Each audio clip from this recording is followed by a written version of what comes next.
తెలుసా? చెప్తారా? రండి. సంక్రాంతి అనేది మనం నెల రోజుల ముందు నుంచే జరుపుకుంటాం. వాకిట్లో ముగ్గులు వేసుకుంటూ చాలా అందంగా నెల రోజుల ముందు నుంచే చేసుకుంటాం. సూర్యుడు ప్రతి సంవత్సరం ఒక రాశిలోకి మారుతూ ఉంటాడు. మనకి 12 రాశులు అనేవి ఉన్నాయి. ధనురాశి అని, కన్యా రాశి అని, సింహరాశి అని, ఇలా నెలకు ఒక రాశి అనేది జరుగుతుంది. సూర్యుడు ప్రతి నెల ఒక రాశిలో నుంచి ఇంకొక రాశిలోకి జరగడాన్ని సంక్రమణం అంటాం. కానీ ప్రతి నెల ఒక సంక్రాంతి ఉంటుంది. కానీ ప్రతి నెల సంక్రాంతి మనం చేసుకోము. ఈ యొక్క పుష్యమాసంలో వచ్చేటువంటి కాలంలో సూర్యుడు మకర రాశిలోకి ప్రవేశిస్తాడు. ఈ మకర రాశిలోకి ప్రవేశించినప్పుడు మనకి ఉత్తరాయణం అనేది మొదలవుతుంది. మనకి 6 నెలలకి ఒక ఆయనం అంటాం. 6 నెలలు కలిపితే ఒక ఆయనం. దక్షిణాయనం, ఉత్తరాయణం అని అంటారు. ఎప్పుడైతే సూర్యుడు మకర రాశిలోకి ప్రవేశించినప్పుడే మనం సంక్రాంతి అనేది జరుపుకుంటాం. ఆ టైంలో ఎందుకు జరుపుకుంటాము అంటే ఈ టైం ఇది ముఖ్యంగా రైతుల పండుగ.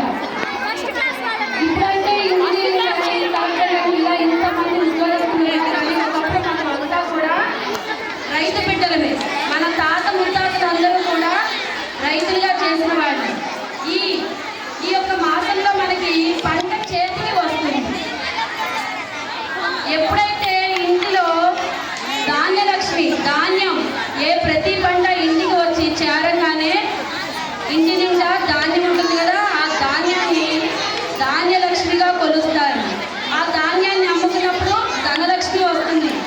ఎప్పుడైతే ధనలక్ష్మి ఉన్నప్పుడు ఇంటి నిండా పండగే. ప్రతి ఒక్క రైతు కూడా వాళ్ళ యొక్క పిల్లల్ని పిలుచుకొని చక్కగా ఈ పండుగని జరుపుకుంటారు. అయితే ఈ యొక్క పండుగ అనేది 4 రోజులు జరుపుకుంటాం. నెల రోజుల నుంచి ఇంటి ముందు వాకిళ్ళలో ముగ్గులు వేసుకుంటూ కళకళలు ఆడిపోతే చివరగా 4 రోజులు జరుపుకుంటాం. మొదటి రోజున భోగి, రెండవ రోజున సంక్రాంతి, మూడవ రోజున కనుమ, 4వ రోజున ముక్కనుమ. ఇలా ఈ పండుగని 4 రోజులు జరుపుకునే వాళ్ళు రైతులు. అందరినీ నేను మళ్ళీ ప్రశ్నలు అడుగుతా దీని గురించి. ఏ రోజున ఏం జరుపుకుంటాం, ఎన్ని రోజులు జరుపుకుంటాం అనేది ప్రశ్నలు అడుగుతా. ఎవరిని అడిగితే వాళ్ళు చెప్పాలి. సరేనా? అందరూ శ్రద్ధగా వినాలి. ఆదిత్య, మొదటి రోజు భోగి.